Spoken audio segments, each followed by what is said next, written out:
So I do speak Estonian, but I'm going to forget about that altogether and stick to English. Here is my business card. This is my name. This is where I come from. And I was asked here to talk about marketing in principle. I'm not going to talk about marketing as such. On the other side of my business card is what we do. We make them talk about you, or as our clients.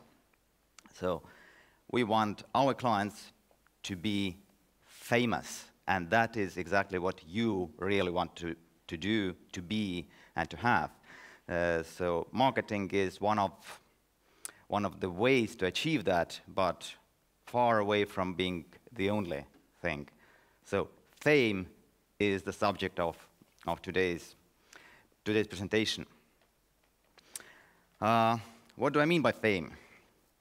So you think that you have something important to say, and you expect that people are ready to listen to you. Well, they are not. Absolutely not.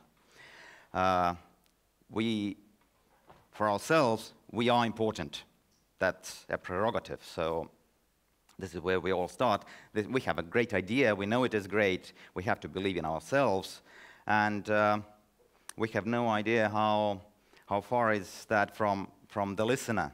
The listener, even if he or she could be interested, he, to start with, has no idea what you have been thinking, how many suffering you have put into your idea, and what you have already achieved. So these persons are all very important to themselves. They can even be important to their kids or their spouse. They live rich and wonderful lives, and nobody knows about them besides that small circle of theirs. What would make you important to others? Why would anyone want to talk about you, or think about you, or in the end, buy from you? These persons are famous, but they are not famous because they advertise, but because they do something important to others. They do something that is important to others, not just themselves. They don't fulfill their lives, they fill other people's lives with some value. Is it entertainment? Is it freedom? Is it promoting your country? Is it some products that make your computer experience much easier? So you name it, but they have done something that has touched millions. So this is the recipe. Whatever you do, you have to do something for the others, and that's the perspective that I'm going to talk about today. People will talk about you if you are important to them. It has nothing to do with our company. It was just a bright example of how to do things right. So these guys started to brew real beer somewhere in the outskirts of Tallinn. And it was a niche that people were craving for.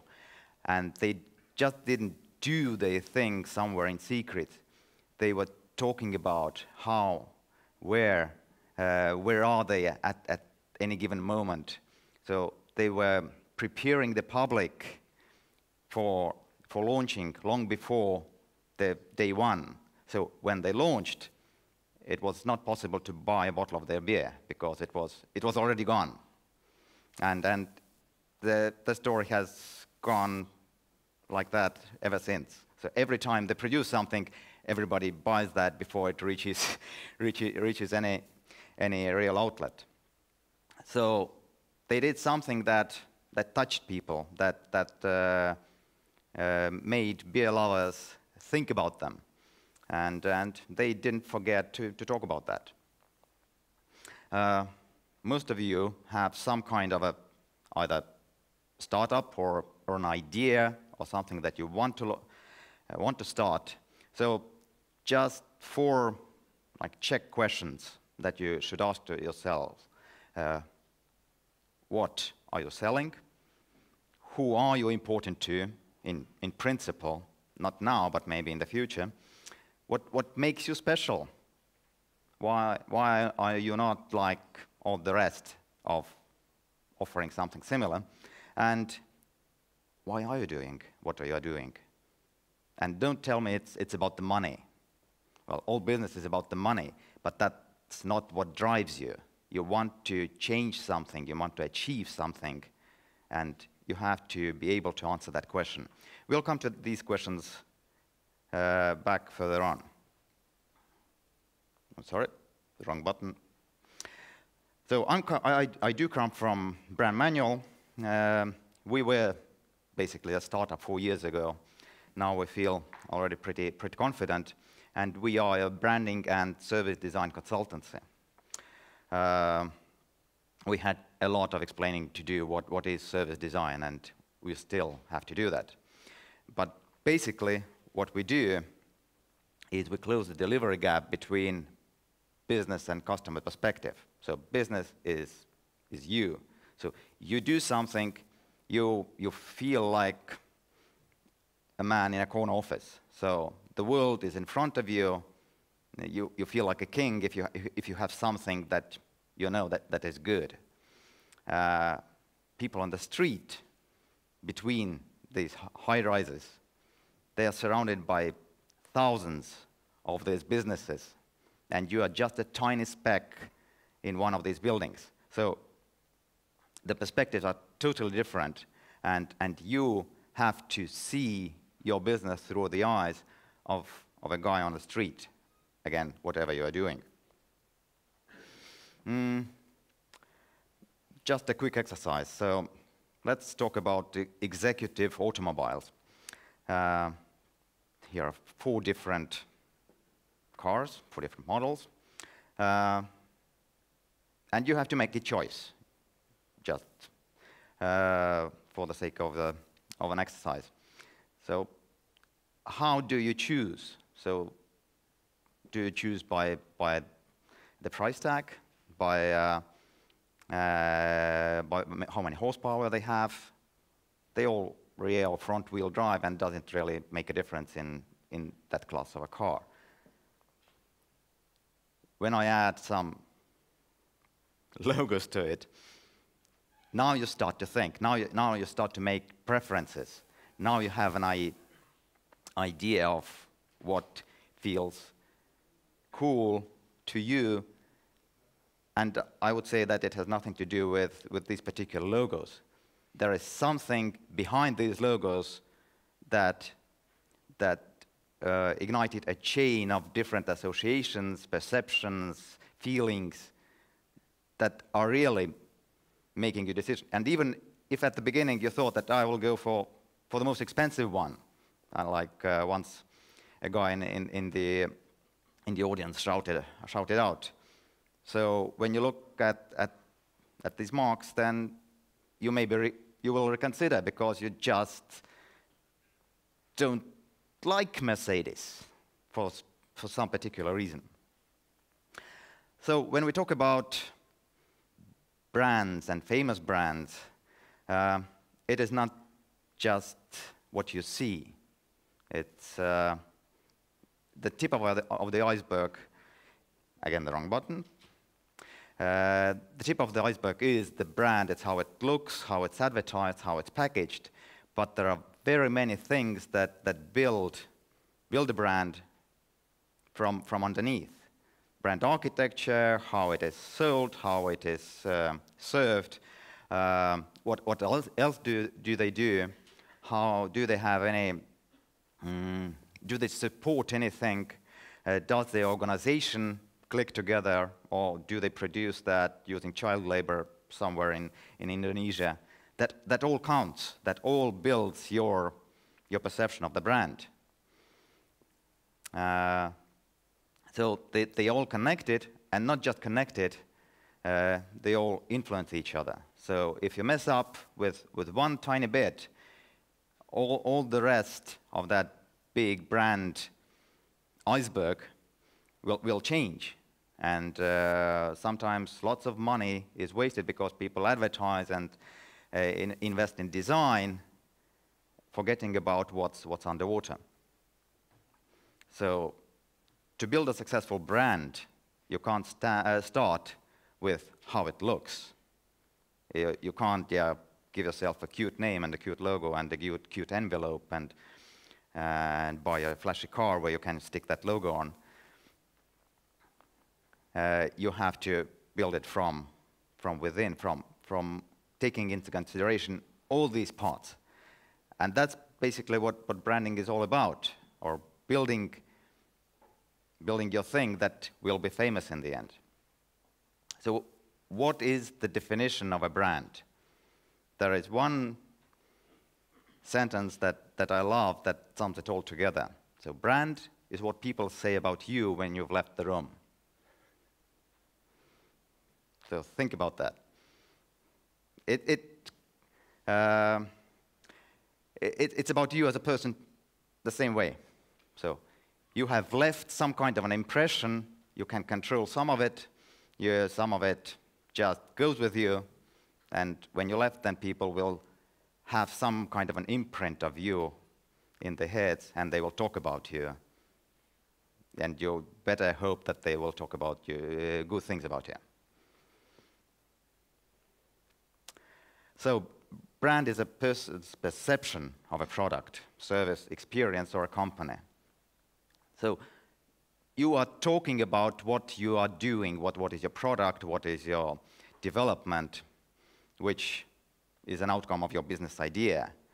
But what people will have in their heads is not what you are talking about, is their impression of you, your talk, your thing, how you talk. All these little tiny details will leave a brand in people's heads. So this is a symbol that we use consistently. Your business idea is in the middle, and there are very many things that build a brand around it. So it is product design, package design, it's how you sell it, the retail experience. This is how you talk to your subcontractors. That is also very important. It's how your people feel within your company. Are they happy people? Do they know what they are doing, why they are doing it? Up to your brand architecture and visual communication and everything. And you have to look at that brand flower all the time, not forgetting about any single piece of that. So I guess you have tried that, or do it right now. Just try to write down what is it that you're doing, or what you want to do. What is your idea? What is your business? My talk resonates pretty well with Andrew's speech. You have to be able to sum up your business in one sentence. So if you do that, then there's a check. Explain that to her. What you have written down, does she understand? If she doesn't, then you have made it more or less too complicated. So I'm talking now about brands that have already made it, that are famous, that are out there. And let's see if you know what I'm talking about. So, freedom, motorcycles, what's the brand? So here you are. Safety and cars. Brilliant. Alps, chocolate, and banks. Brilliant. Here you are. So they have been building that image in your heads. So without even naming themselves, you already know who I'm talking about. Anyone? So here you are. There are some economist readers here. So this is how it works. The logo won't make you famous. I have to write that in very big letters. Forrest Gump got some money because he bought shares of a fruit company. The logo doesn't say anything about sleek technological products at all. We know that this logo is associated with that, with an attitude, with either I love it or I hate it, but I know what's behind it.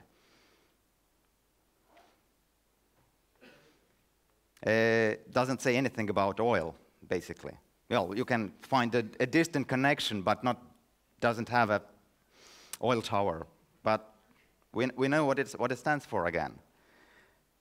And before Mercedes started to produce cars, this mark wasn't associated with cars at all. Now it is a symbol for the whole car industry, basically. But it took them a lot of work and real action to achieve that.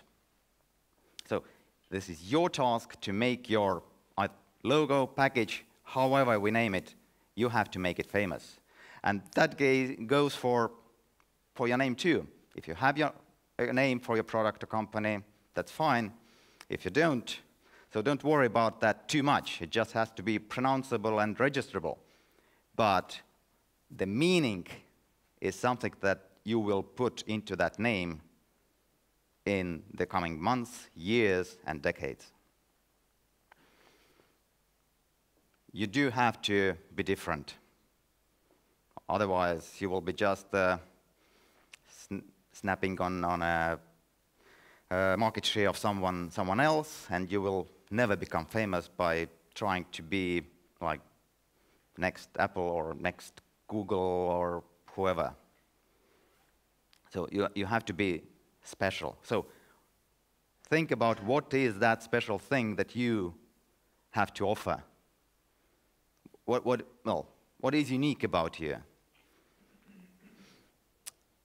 And you have to make an offering. So again, remembering what Andrew was talking about, you can't just listen to people and ask them, what do you want?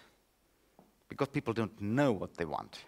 You have to be much smarter than that, and you have to make an offering.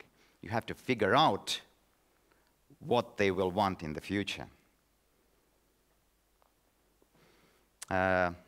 This is probably the most famous lamp company in the world, Artemide of Italy, and then they say that what market research? We don't care about what market wants. We do some cool design, cool lamps, and we offer our products to people. And they make pretty good money on that. The guy I was talking about already, so we don't think people will miss a CD drive. We think they won't need it. Well, the first MacBook Air was a flop. The second one wasn't. And by now, hardly any new computers, laptops have any CD or DVD drive. He foresaw that, or he said how the things should be going.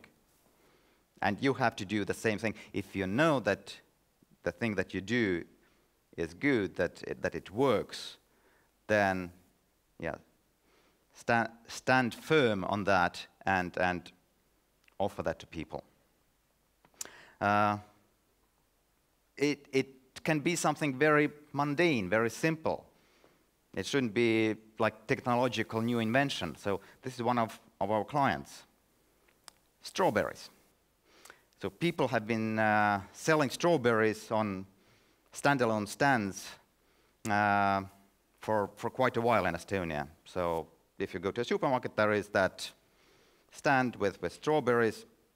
And, well, you never knew whether the strawberries were good or not. You never knew who sold them. And there was that one guy who said that I can do that differently. So this is how it looked like so far. And they are still out there. We did no bananas.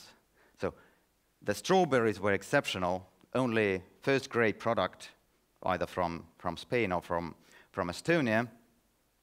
And when you tried these strawberries, which were more expensive than on that other stand, then you had to remember from whom you bought them. And it wasn't just that. Yeah, we did draw them a logo, we gave them a manual of how the things should look consistently, but we also invested a lot into motivating staff. Not just us, but the client was very much in the same mindset with us, and it was a terrific project. So every new year they have to hire new staff because it's seasonal sale only for a couple of months, but they have a very clear view of how to make their sales personnel fans of what they're doing. So, for example, T-shirts with lots of no banana logos that just look cool were a part of that. We added people nibble on the strawberries. They do. We just had to observe that. And usually they go deep into the plastic bag and take the wet strawberry out, and doesn't look nice.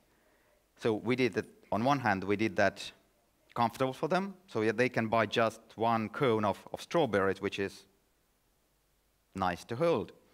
It's branded, so they immediately become advertisers of No Bananas brand when walking around the supermarket.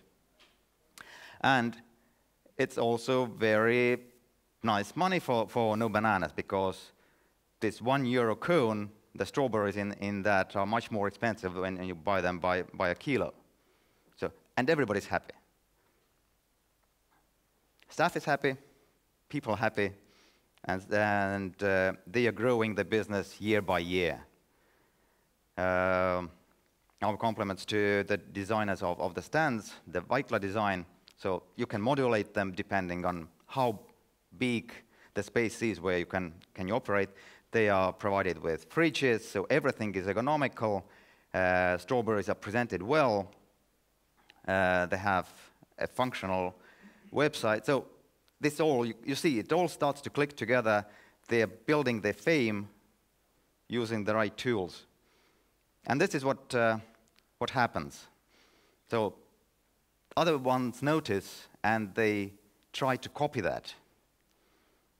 But they're copying the looks. They are making these handmade price tags and elevated strawberry platforms, but they are not copying the reason of the success.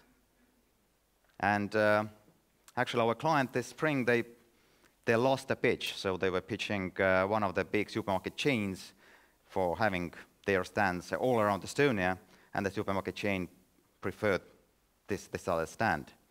3 weeks after launch of the season, that supermarket chain called our client and said that, well, can we have you please? Because it wasn't a working concept. The girl is unhappy. I don't want to buy from her. So the strawberries went moving. But our client had to refuse because they were already selling so much that they couldn't supply enough. So, in the context of No Bananas, think about the same questions that I asked you before about your business. So, what are they selling? Is it strawberries, or is it a much broader experience? Who are they important to? What makes them special? Are they just another strawberry stand, or is there something different? And why are they doing this? But try to answer these questions yourself. So a few basic rules. If you do these things right, then, well, that's a recipe to success. Know your target group. So you can't please them all. That is a basic principle. You will have fans, and you will have people who hate you if you become famous. But you just have to know who that is. So trying to be equally nice to youngsters and pensioners and unemployed and businessmen and so on, you'll fail. If you have a very clear fan group, then the others will follow. But just make sure who are you focusing on. Focus. Because Sandra Bullock was, in the same very year, she was both the best and the worst actress. It depends on where did you see who was the judge, and from what perspective she was judged. She was the only actress that attended both galas. She went to the Razzies and took the award by herself, no problem. It sounds elementary, but, well, in Estonia, if somebody does something in English, then that English is, as a rule, it's bad. So,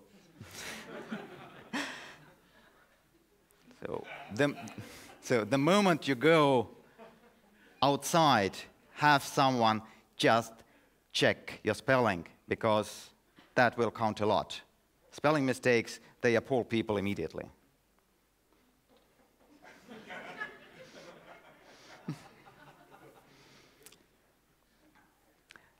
Estonia is not a test market.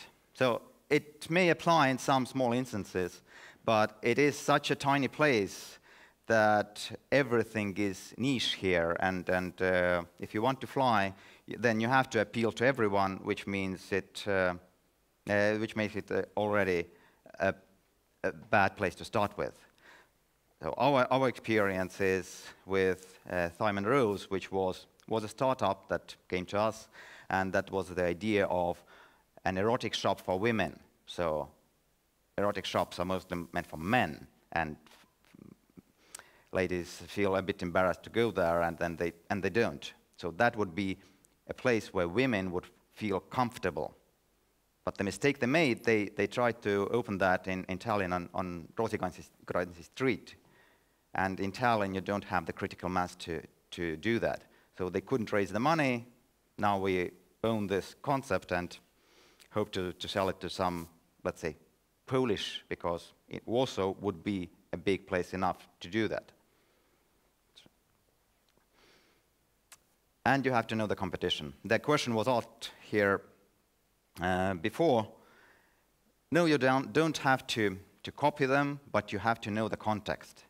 So when we developed identity for Regio, yeah, that's where we put their launch button. So you have to stick out amongst hundreds of similar products, companies. Whatever the place is, it is crowded. And if you don't know how crowded it is and what is going on there, then you will be lost, even though you think that your offering is exceptional and very bright.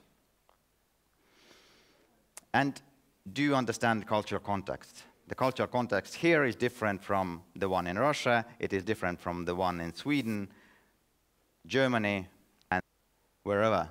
So a set of bank ads that play around that we do understand that a smart suit can be a mark of a serious person, or it can be a mark of a novice, depending on the culture. Or if I say a house, so what pops up in your head? And here I am facing, I guess, about 100 different cultures, because every one of you will have a different picture. So you have to set these things right. You know who you're talking to. You have to give them visual clues. You have to explain and be understandable. And, of course, you have to do it. If you just will think about how I will do, but I have to check it first and maybe adjust a bit, and you won't get anywhere. You have an idea, you have to make it, otherwise they won't buy it. Branding stands on supply and not demand. You can't, as I said, you can't ask people, you can't do market tests. That's a stupid concept. you can listen, you can be a smart observer, but you can't wait for people to come to you and buy and prepare for them something that they're already ready to buy. You know that story about two shoe salesmen who went to Africa, and they came back. One was very sad, the other one was very happy. The sad one said that, I went to Africa and nobody's wearing shoes there. What am I going to do? The other one came back from Africa and said, I went there and nobody's wearing shoes there. I can do some business. So, look at the bright side of life. Again, in 1899, everything was already invented. At least what Charles H. Duell thought at that point. And people are repeating that over and over. I hear that every second day somebody says that, yeah, in fashion, in technology, in whatever, everything is already done, and all I have to do is do a copy and try to sell that.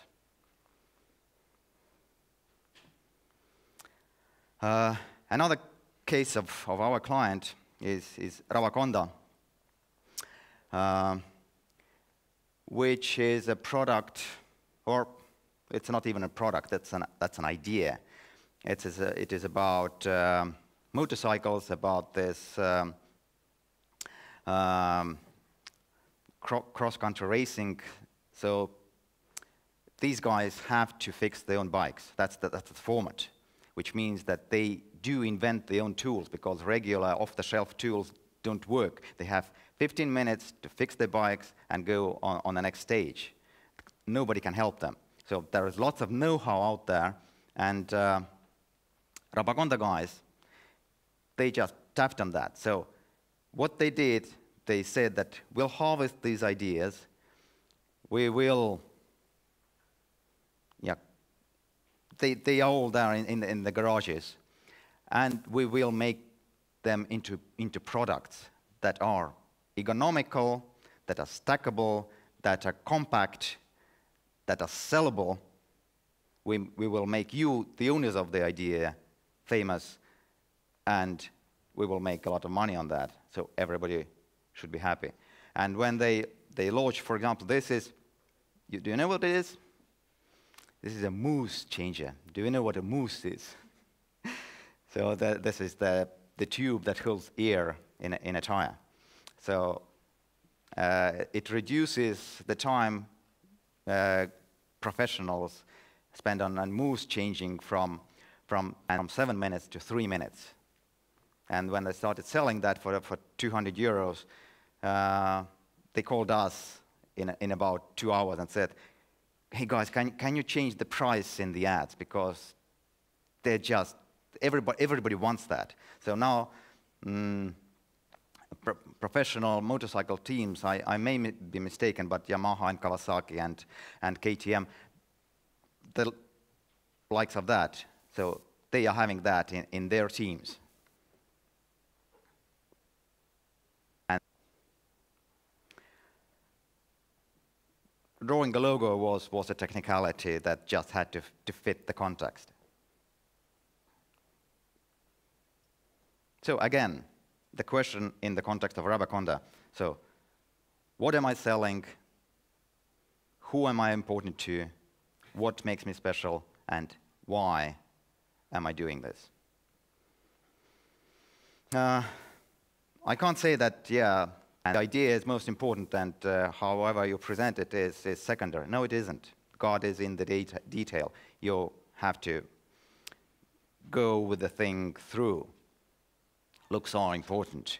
The right appearance raises the product's value, and the wrong appearance lowers it, and in terms of money, really.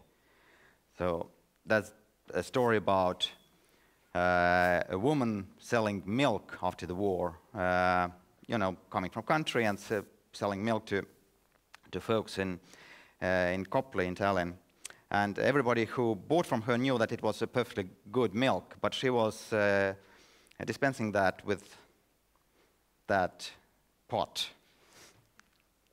And everyone who didn't know about her never bought from her because the package was wrong. They thought that every morning she takes that from under her bed and uses to dispense milk, which wasn't true, but people have perception built on that. So the cost of soap, both pieces of soap, is more or less the same. Okay, one is 20 cents, another one is 30 cents. But one is sold for 50 cents, the other one is sold for 10 euro.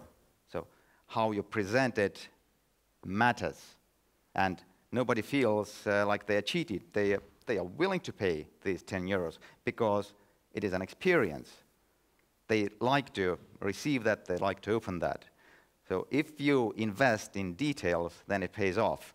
And the other aspect is, if you have thought all the details through and they all click together, then you will look as a team, as a respectable producer, respectable product, instead of a crowd.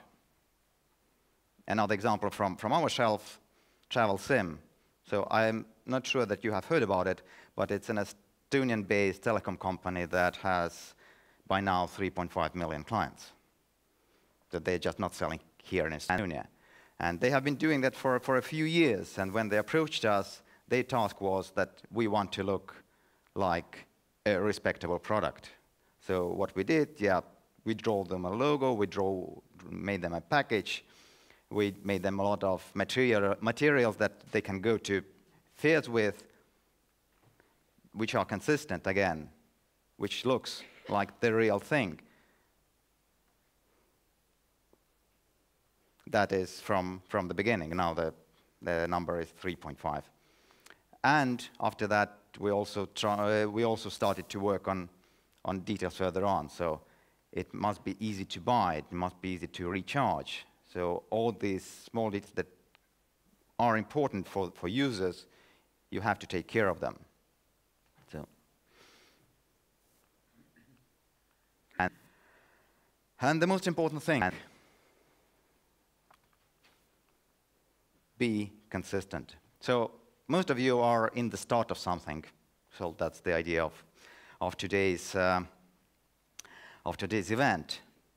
But you will grow tired of what you're doing or what your product does or how it looks or how it feels or how you talk about it pretty soon, because you will be talking about every working day and maybe even some weekends.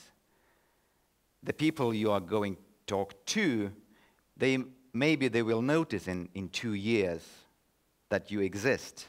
By that time, you will be totally bored with that stuff. And that's what happens in Estonia over and over again. So the companies think that they will do better if they change how they look, how they talk, how they're packaged, instead of just improving the product and being consistent. So I have worked with Saco. My label is one among them, and I hate being a part of that chain. So it can't be done like that. It was an iconic product back in early 1990s. It was the first real European beer in post-Soviet Estonia. But they keep changing that every 2 years. And there is no connection between the first bottle and the last one. So they don't resemble. They have, every time they are losing their fans. They're not building a fan group.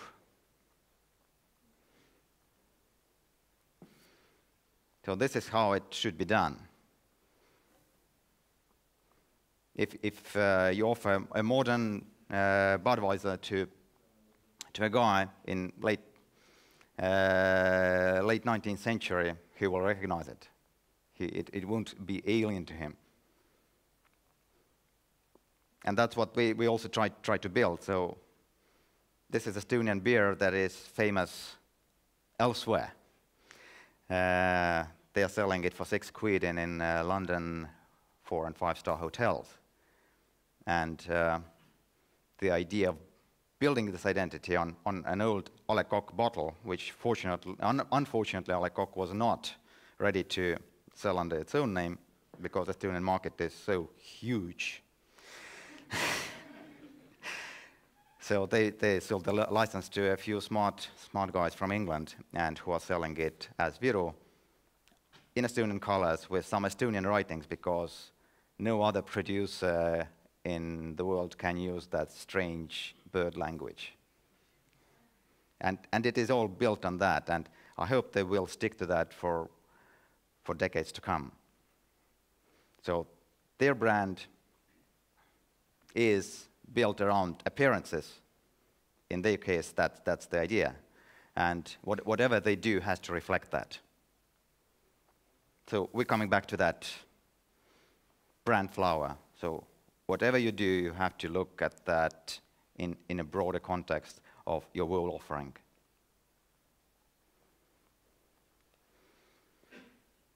And it's not just the looks.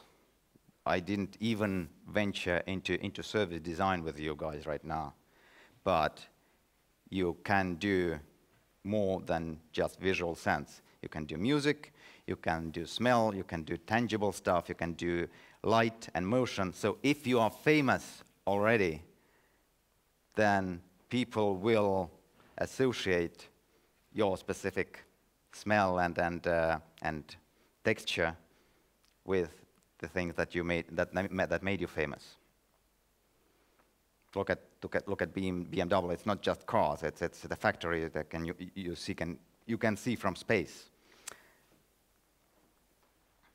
Thank you. Thank you.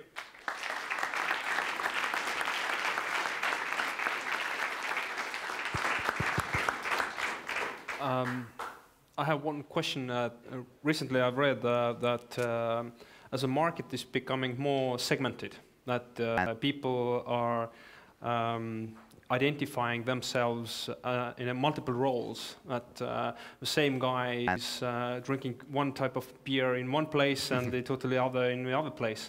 And some gurus are saying that your advertising or your branding shouldn't be actually consistent in every channel. That because the market is becoming more segmented, you have to have different messages which don't necessarily overlap 100%. In order to get these different segments. What do you think about it? Well, that is an interesting concept, but my very direct advice is that build one thing very well, and then you can think about that. And yeah, it has to relate to your core anyhow, but you have to build that core first. Otherwise, it's all pointless. Otherwise, it falls apart right from the start. You mentioned several startups or companies in early phases coming to you. From what level you are willing to discuss a contract on hiring you as a brand developer? That it can't be a guy with I have 3 rows of strawberries. Can you build a brand for me? No, of course not. Yeah, this guy had a pretty good idea. And he had a lot of experience that we could build his brand on. Okay, so what are the requirements like for a startup to come to you in order to... If you come to us with just a vague idea that you would like to do something, then no, we are not going to build your product for you. If you know how you're going to build your product, then involve us as early as possible, because maybe we can tweak that before you do it wrong from the user perspective. But you have to be sure that you can do it, because most of the startups that come to us actually have no idea how they're going to produce what is in their heads. They don't even know exactly what it is in their heads, and we can't do that for them. If a startup has clear concept, should they try out by themselves at first and involve you at some later stage, or you see that it's worth the money to come and involve such a branding agency early on? Well, it's a very generic question because as I said, they have to get somewhere already, so they have to do some trials and errors. So they have to, well, as was it Einstein who said once that I haven't failed 99 times, I have found 99 ways of how not to do it. So you have to have tried before you come to us. But yeah, as I said, if you know the direction, then we can work the full path out together. And yep, I have questions from audience. Let's take from here. And try you. How would you describe Rovio's brand on drinks, shirts, and caps, which they have never been doing? I'm sorry? The Rovio. Angry Birds. Rovio, Angry Birds. Angry Birds, yeah. Yes. Okay, so Angry Birds, this sort of brand, they popular for games, but now they make drinks. Yes. Everything. Yeah. So they are monetizing. They are doing exactly the right thing. They are monetizing their fame. They are not doing anything wrong, or they are not doing, I don't know, beds for retired people, or they are approaching the target group with as many products as possible. So, but first they had to be famous to be able to do that. If they started with soft toys, that would have been pointless. Okay. Question somewhere? Yeah. Hi. Thanks. I'm not quite sure I understood what you were trying to tell us with the example of the Italian lamp designers who allegedly don't care about their market. What I was talking about was that they are not trying to figure out what kind of lamps please people already, but they are self-confident that they are the best lamp designers in the world.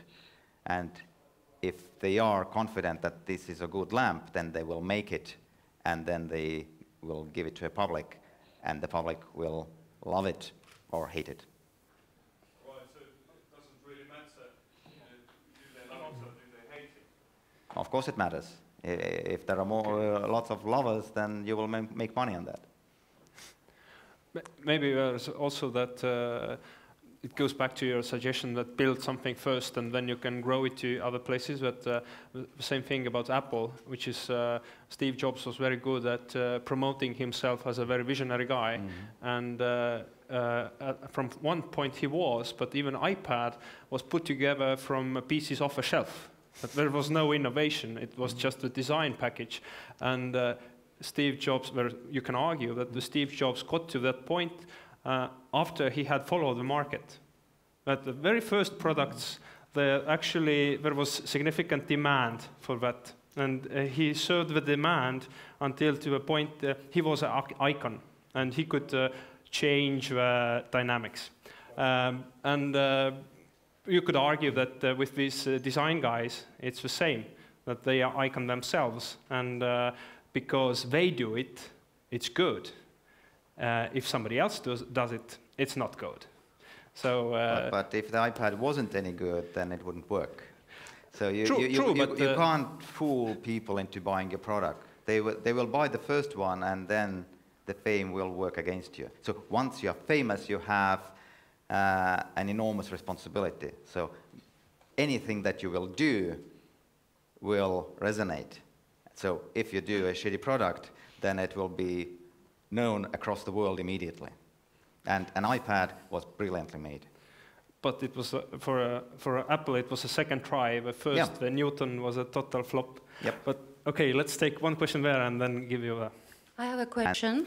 Usually it is said this is not good to use no statements in advertisement, logos, slogans, but no bananas still working. Why? Yep. And so If you know the rules, then you can break them. So and we had a lot of argument about that you can't do that, and we did, and it worked. Hi?